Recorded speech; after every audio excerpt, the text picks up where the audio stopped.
So when we think about how fraudsters are using synthetic AI, I'd actually start breaking this into two camps. Now, firstly, from an industry perspective, we often think as deepfake as being synthetic artificial intelligence. However, it's not really.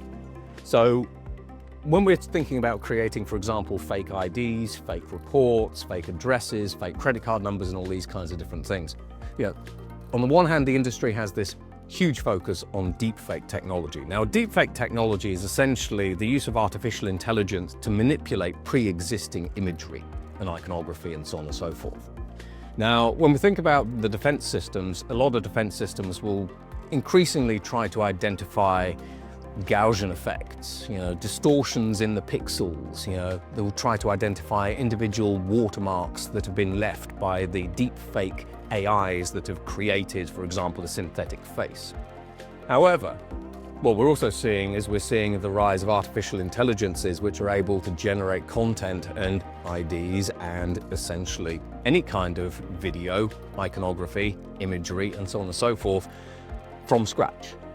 Now, when we think about this from a defense perspective, when we're trying to identify a piece of deepfake content, we are trying to identify color correlation imbalances. We're trying to detect pixels that are actually out of place. We're trying to detect minute distortions in the images that we're actually sucking in. However, if you're using a genuinely synthetic artificial intelligence, which has generated those images from scratch, literally from a blank digital sheet of paper, shall we say, then quite a lot of those don't have those distortions. So as we start thinking about the future, there is the how do we defend against deepfake threats, which is the manipulation of media, versus media that has been freshly created from scratch.